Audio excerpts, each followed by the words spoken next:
ایک عرب مصنف لکھتے ہیں کہ جب غزہ کی جنگ شروع ہوئی تو میری بیوی نے مجھے کہا کہ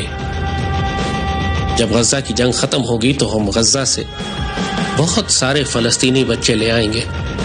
اور ان کی اپنے گھر میں اپنے بچوں کے ساتھ پرورش کریں گے. تو وہ عرب مصنف لکھتے ہیں کہ میں نے گھر والی سے کہا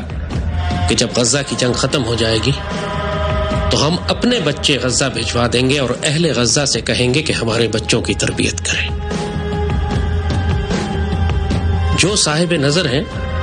جو حقیقت اور معرفت کو جانتے ہیں، وہ یہ دیکھ چکے ہیں کہ جو کچھ غزہ میں ہوا ہے وہ ایک حیرت انگیز روحانی تاریخ ہے جو لکھی گئی ہے. 1400 سال کی اسلامی تاریخ ہو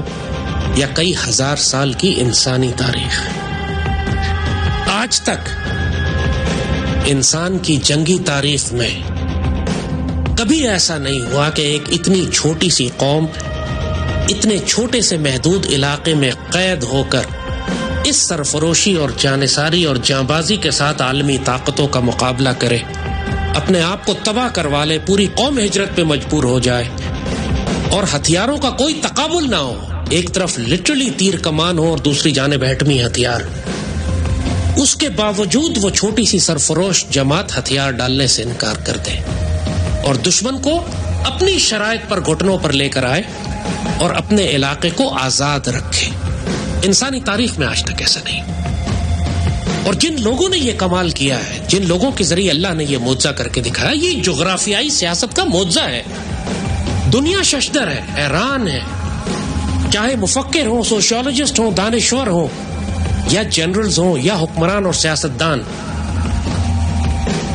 مسلمانوں کے بغض میں یہ زبان سے کوئی لفظ، کوئی تعریف کا نہیں نکالیں گے، لیکن یہ حقیقت سب جانتے ہیں کہ جو کچھ غزہ میں ہوا ہے وہ انسانی تاریخ نے اس سے پہلے کبھی نہیں دیکھا. خاص طور پر مسلمان معاشروں کے لیے، مسلمان دانشوروں کے لیے، مسلمان جنرلز کے لیے جو گہرا سبق ہے اہل غزہ کی اس مزاحمت میں،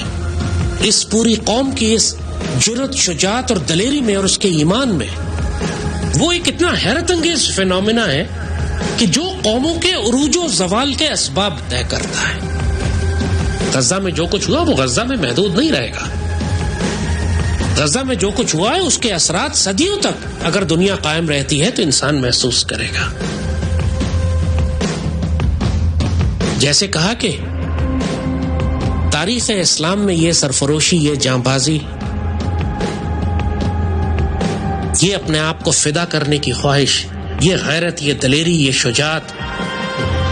تاریخ اسلام میں اس سے پہلے کبھی اس کی کوئی مثال نہیں ملتی. آپ صحابہ کرام کے بارے میں کہہ سکتے ہیں کہ وہ بہت دلیر اور شجاعت والے، اور سیدی رسول اللہ کے صحابی، اس میں کوئی شبہ نہیں کہ صحابہ کرام سے مقابلہ کیا ہی نہیں جا سکتا کسی بھی مسلمان قوم کا. اور جو کچھ اہل غزہ نے کیا ہے وہ ہمیں صحابہ کی یاد کرا دیتا ہے، اس سرفروشی اور جانبازی کی، کہ جو اس وقت ناقابل یقین واقعات آپ دیکھتے تھے کہ کہاں ایک چھوٹی سی مسلمان فوج نکلتی ہے عرب سے اور روم اور پرشین امپائرز کو تباہ کر کے رکھ دیتی ہے. جو غیرت اور دلیری کہ جب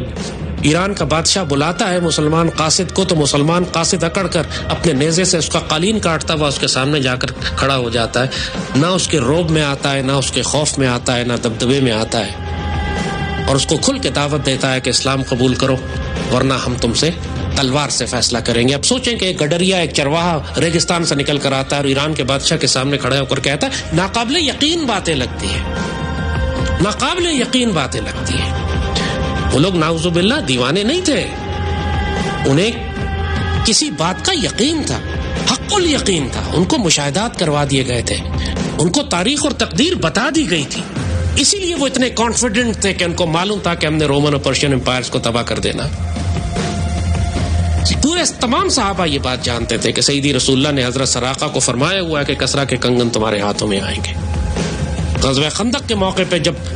چاروں طرف سے فوجوں نے گھیرا ہوا تھا اور قرآن کہتا ہے کہ کلیجے اچھل کر حلق میں آ رہے تھے، اس وقت سیدی رسول اللہ نے فرما دیا تھا کہ روم اور کسرا اور پرشین اور رومن امپائر جو ہے وہ تمہارے پیروں تلے روندی جائے گی. تو صحابہ کو تو کوئی شک نہیں تھا، وہ فیتھ، وہ یقین، وہ ایمان، وہ کانفیڈنس جو سیدی رسول اللہ کے اوپر اس امت اور اس جماعت کو تھا، وہ وجہ تھی کہ اس جماعت نے وقت کی سپر پاورز کو شکست دی. اور آج صدیوں بعد ہم وہی ایمان، وہی یقین، وہی توکل، وہی بھروسہ، وہی جرأت اور سیدی رسول اللہ سے وہی تعلق غزہ میں دیکھ رہے ہیں جس نے وقت کی سپر پاورز کو شکست دی. سوچو راولپنڈی جتنا جیسے کہا کہ علاقہ ہے چھوٹا سا، 6 ایٹم بم کے برابر وہاں پر انہوں نے بارود گرایا. غزہ میں ایک عمارت سیدھی کھڑی نہیں ہے، 4-5 لاکھ مسلمان شہید اور زخمی ہو گئے. چھوٹا سا قید خانہ ہے، وہ چاروں طرف دیواریں لگی ہوئی ہیں، ایک طرف سمندر ہے. اس قید خانے کے اندر بند کر کے اس قوم کے اوپر جب پوری دنیا کی بڑی بڑی دجالی طاقتوں نے اپنے جدید ترین ہتھیار اس کے ساتھ 15 مہینے 1 سال سے زائد ان کے اوپر اس طرح بمباری کرتے رہے